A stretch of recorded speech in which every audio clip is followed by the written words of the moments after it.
Hello welcome back to our channel true car device. और आज की वीडियो के अंदर आप हमारे सामने देख रहे हैं ये हाई राइडर खड़ी हुई है।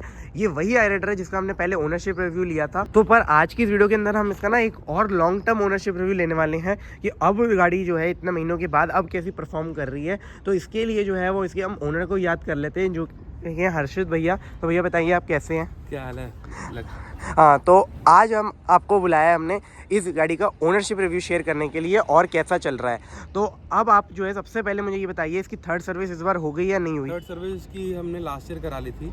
हाँ, तो आपको अभी कैसी इसकी जो है फिलहाल सर्विस एक्सपीरियंस पूरा टोयोटा के साथ रहा? थर्ड सर्विस का कितनी कॉस्ट वगैरह आई कुछ? थर्ड सर्विस की कॉस्ट लगभग 3800 के आसपास आई थी, जिसमें से उन्होंने मेरे से 2000 रुपये लिए थे और 1800 रुपये जो लेबर चार्जेस जो भी थे वो स्माइल पैक था हमारे पास, तो वो उसके अंदर से डिडक्ट हो गए थे। तो मोटा मोटा हमारे पास 1800 से 2000 रुपये का बिल आया था। वो आया था हमारा 5-6 हज़ार किलोमीटर्स पे हमने सर्विस कराई थी, क्योंकि हमारा 1 साल पूरा हो गया था। अभी इस गाड़ी को 12,500 किलोमीटर हो गए, तो इसकी सेकेंड सर्विस अभी 3 महीने के अंदर ड्यू हो जाएगी, सेकेंड ईयर सर्विस, तो वो हम कराएंगे। हाँ जी, तो ये आपका फिलहाल जैसे बेस वेरिएंट आपने लिया था तो उस टाइम आपको कितने का पड़ा था जिस टाइम में आपने लिया? तो हमें बेस वेरिएंट लगभग 12 लाख के आसपास पड़ा था। ई मॉडल जो है ये माइल्ड हाइब्रिड मॉडल है। हाँ, तो आपको ये एसेसरी वगैरह जो है, जो हमने पिछले वीडियो के अंदर भी बात करी थी, ये एसेसरी मिला के कितने का पड़ा? तो ये एक्सेसरीज हमें लगभग लाख रुपए, हमने 1.25 लाख रुपए ऐड ऑन किया था जो हमने टोयोटा से जेन्युइन एक्सेसरीज लगवाई थी। तो वो हमें गाड़ी लगभग 13.25 लाख के आसपास की पड़ी थी गाड़ी। हाँ, तो 13.25 लाख के अंदर आपको जो है फिलहाल ऐसे वाली पूरी स्टाइलिंग के साथ ये वाली गाड़ी पड़ गई थी।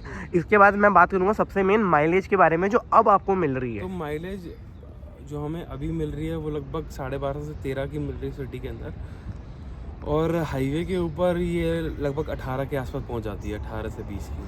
अच्छा, तो आपको मतलब सिटी के अंदर ये जो गाड़ी है ये निकाल के दे रही है 12.5-13, और ये मैनुअल ट्रांसमिशन है, ये आपको इतनी दे रही है। और उस टाइम में जब आपने ये गाड़ी ली थी तो उस टाइम में आपने कौन कौन सी गाड़ी देखी थी वैसे? और तो हमने उस टाइम क्रेटा देखी थी, क्रेटा देखी थी, अपनी सेल्टॉस देखी थी, एलिवेट देखी थी, और इसी रेंज के अंदर जो और दूसरी गाड़ियाँ हैं वो देखी थी। लेकिन उन सब गाड़ियों के अंदर जो माइलेज है वो थोड़ी सी कम है as compare to Hyryder. सब में ऑलमोस्ट सिंगल डिजिट आपको मिल ग्रैंड विटारा भी देखी थी, लेकिन Grand Vitara Hyryder same ही गाड़ी है, लेकिन इसका डिज़ाइन जो है वो हल्का सा बेटर है अपना ग्रैंड विटारा से। तो हमने टोयोटा को लोगो देख के हमने गाड़ी खरीदी थी। हाँ, तो अब आपको जो है वो आपने बताया कि आपने ये गाड़ियाँ देखी और आपने ये वाली ली। अब हाई राइडर सबको जो है वो यहाँ पर रिजेक्ट करके, तो मैं आपको सबसे पहले ये बोलूँगा कि सर्विस का भी हमने कॉस्ट वगैरह पूछी थी, एक्सपीरियंस कैसा रहा था? पर अभी तक जितनी भी सर्विस हुई है उनका तो सर्विस पहले बीच में एक बार सर्विस का एक्सपीरियंस इतना बढ़िया नहीं रहा था, लेकिन जो पेड वाली सर्विस थी वो इट वाज प्रीटी डिसेंट। लेकिन बस वही है कि थोड़ा सा टाइम लगता है टोयोटा की सर्विसेज में, क्योंकि कार वॉश होने में लगभग 3 से 4 घंटे जाते हैं। तो मतलब जैसे लोग बोलते हैं कि जो है वो यहाँ पर टोयोटा की सर्विस 1-1 घंटे के अंदर देती है और वो है, तो अगर आपको एक और मुझे क्वेश्चन ये पूछना था खासतौर पे कि जैसे आपने बताया सर्विस में बहुत टाइम लग रहा है, सर्विस का एक्सपीरियंस अच्छा नहीं आ रहा, तो क्या आपने ये एक्सपेक्ट किया था टोयोटा लेते हुए कि आपको सर्विस के रिलेटेड कोई इश्यू आना चाहिए? मैंने सोचा नहीं था, क्योंकि टोयोटा तो वैसे भी सर्विस के मामले में अच्छा है, तो ऐसा कुछ मैंने सोचा नहीं था कि सर्विस में ऐसी कोई प्रॉब्लम होगी। लेकिन ओवरऑल वैसे कार के साथ मैं प्रीटी ओके। हाँ, तो अगर आपको जो है वो यहाँ पर कोई बंदा ये पूछे हमारा व्यूअर कि मैं ग्रैंड विटारा हाई राइडर में सिर्फ सर्विस को रिलेटेड कंफ्यूज हूँ कि मैं गुड़गांव के आपके यहीं पर ही रहते हैं और आपके वहीं पर सर्विस सेंटर के आसपास एक्सपीरियंस अगर रहेगा, तो आपको क्या लगता है कि ग्रैंड विटारा सिर्फ इसको सर्विस की वजह से लेना चाहिए या फिर सर्विस के लिए कर सकते हैं? ग्रैंड विटारा मेरे को लगता है कि मारुति की सर्विस आज की डेट में टोयोटा से ज़्यादा बेटर है एज़ कम्पेयर टू, मतलब तो मतलब अगर कोई जहाँ पर जो हमारा व्यूअर है वो ये प्लान कर रहा है कि मैं हाई राइडर सिर्फ सर्विस की वजह से ऑप्ट कर लूँ ओवर ग्रैंड विटारा, तो वो डिसीजन शायद इतना मतलब मेरे हिसाब से वो फिजिबल नहीं है। लेकिन अगर आपको मारुति का लोगो नहीं चाहिए तो बेसिकली, और डिज़ाइन थोड़ा सा हल्का और चाहिए, क्योंकि इनकी कनेक्टिंग टेल लाइट से वगैरह कुछ नहीं है इसके अंदर, तो ये गाड़ी ज़्यादा बेटर है। हाँ, और बाकी इसकी इंटीरियर क्वालिटी वगैरह आपको डिसेंट लगी? ओके 12 लाख में इससे ज़्यादा मैं एक्सपेक्ट कर भी नहीं रहा था। हाँ, तो अब आपने जैसे ही बताया, तो अब हम शुरू कर लेते हैं थोड़े पॉजिटिव और नेगेटिव से गाड़ी के, कि पॉजिटिव और नेगेटिव आपको कैसे मिलते हैं। उसके लिए आप अंदर आ जाइए एक बार। तो हर्षित जी अब हमें जो है वो थोड़े हाई राइडर के नेगेटिव बता दीजिए, क्या क्या आपको लगे। तो हाई राइडर के जो नेगेटिव्स हैं, तो हमने इसके अंदर जो बेस मॉडल है उसमें येलो लाइट्स आती है, हेलोजन लाइट्स आती हैं 55 वाट की, तो हमने वो चेंज करके 200 वाट की हमने आफ्टर मार्केट लाइट्स लगवाई। इसके अंदर जो सीट्स हैं वो इतनी कंफर्टेबल नहीं है, तो मेरे पास एक दूसरी गाड़ी भी थी, मैंने उसकी सीट्स ब्रेजा की सीट्स इसमें लगा दी, क्योंकि उसकी सीट्स थोड़ी बकेट वाली है तो इतनी कंफर्टेबल नहीं थी। तो इसकी सीट्स जो हाई और पीछे की सीट्स आपको कैसी लगी अगर आगे पीछे का की सीट भी इतनी कंफर्टेबल नहीं है, लेकिन ज़्यादातर मेरी गाड़ी में कोई बैठता नहीं है, तो ऐसे कोई दिक्कत है नहीं। हाँ, तो मतलब ओवरऑल आपको ये लगा कि जो हाई राइडर है उसकी आपको सीट्स ब्रेजा से ज़्यादा अनकंफर्टेबल लगी। ब्रेजा से ज़्यादा कंफर्टेबल नहीं है। और दूसरा इसका हॉर्न जो है वो काफ़ी पतला हॉर्न है, तो हमने इसके अंदर फिर क्रेटा का हॉर्न लगवाया था, जैसे हमने एक दूसरी वीडियो के अंदर हमने दिखाया भी था। हाँ तो जी। अगर आप इसको सुनोगे तो ये क्रेटा का हॉर्न है, जो जिसका थ्रो काफ़ी स्ट्रॉन्ग है। हाँ जी, और इसको अगर आपको भी लगवाना है कपलर्स को तो आप हमें कांटेक्ट कर सकते हैं, हम आपको डिटेल वगैरह प्राइस जो है वो शेयर कर देंगे, आप मेल कर सकते हैं हमें। और बाकी आपको इसका कोई नेगेटिव ऐसा लगा? नहीं, इसके मतलब अलावा कोई ऐसा कोई मतलब आपको भी ये लगा कि लाइट वगैरह और वो सब लोग करा ही लेते हैं चेंज, मेन आपको ये लगा कि सीट्स अगर बेटर होती तो आप शायद इन नेगेटिव को कंसिडर भी ना करते, क्योंकि अगर आपको एक लाइट वगैरह आजकल बेस मॉडल लेके सारे बदलवाते हैं, आपका जो है बाकी सब स्टीरियो वगैरह भी सब लगवाना होता है, तो हॉर्न वगैरह भी उसके अंदर चलो बदलवा ही लिया, बट मेन आपको ये लगा कि हाँ सीट्स जो है अगर बेटर हो जाती तो शायद आप यही बोलते हैं कि नेगेटिव आपको कोई लगा ही नहीं खास। और अब आप आ जाइए एक बार इसके पॉजिटिव्स के ऊपर कि आपको पॉजिटिव कैसे लगे इस वाली गाड़ी के।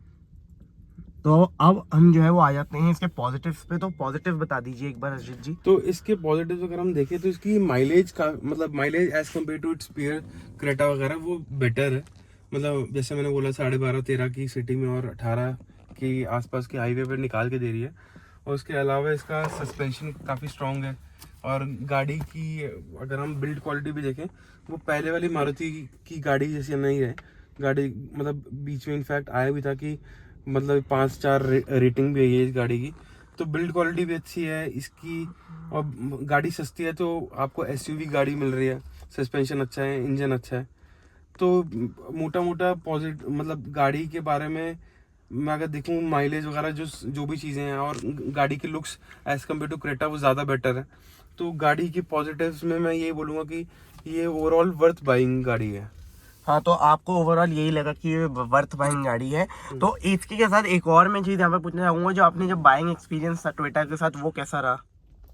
टोयोटा का बाइंग एक्सपीरियंस अच्छा रहा, मतलब ज़्यादा ऐसा कुछ मतलब कोई मेजर इश्यूज नहीं आए एक्सेप्ट फॉर जो थोड़ा सा सर्विस में डिलेज वगैरह होते हैं। वैसे ओवरऑल टोयोटा का एक्सपीरियंस अच्छा ही रहा। तो और आपको बाकी सा स्टीयरिंग वगैरह कैसा लगता है? स्टीयरिंग वगैरह अच्छा है इसका, स्टीयरिंग में कोई दिक्कत नहीं है, रिटर्नेबिलिटी पूरी है इसकी। हाँ, और गियर के अंदर कोई जर्क वगैरह या कुछ नहीं, जर्क वगैरह कुछ फील नहीं होता गियर में। बस अगर इसमें 6 गियर होता वो ज्यादा बेटर होता, लेकिन वही इसमें 5th गियर होता तो आपकी यहाँ पर 20 के आसपास माइलेज आ जाती है हाईवे माइट भी। मतलब इसके अंदर जो गियर है वो ब्रेजा का लगाया हुआ है, क्योंकि पार्ट शेयरिंग है, तो वो गियर अगर 6 गियर होता तो वो ज्यादा बेटर रहता। लेकिन ऐसा कुछ मतलब कोई मेजर प्रॉब्लम नहीं आ रही मेरे को। हाँ, तो आपको ये वाला पूरा आपने जो है वो हमारे साथ अभी एक्सपीरियंस टोयोटा का भी शेयर कर दिया, आपने पॉजिटिव नेगेटिव शेयर कर दीजिए। अब इस वीडियो की कंक्लूजन के ऊपर आ जाते हैं। कंक्लूजन के ऊपर आ जाते हैं हाई राइडर के। तो ओनर आप जो हैं वो हमें बता दीजिए एक बार कि आपका क्या कंक्लूजन आप निकालते हैं इस वीडियो का। हमने गाड़ी खरीदी थी तो ये 12 लाख के आसपास की गाड़ी थी। अब लगभग ये गाड़ी 12,80,000-12,90,000 की पड़ेगी।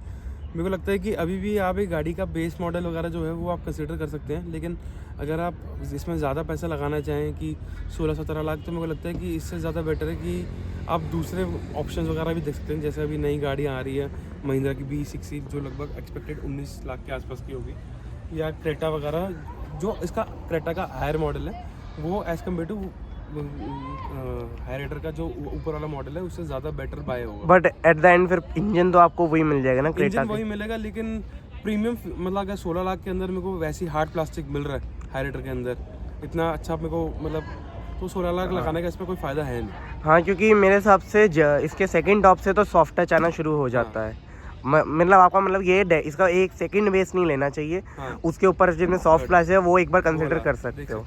मतलब आप ये बोलोगे कि बेस्ट कॉम्बिनेशन तब हो जाता अगर हाई राइडर का इंजन क्रेटा में आ जाता तो बेस्ट हो जाता वाला। बट वही है कि कोरियन का इंजन में हाथ तंग है और इनका प्रीमियमनेस में हाथ तंग है।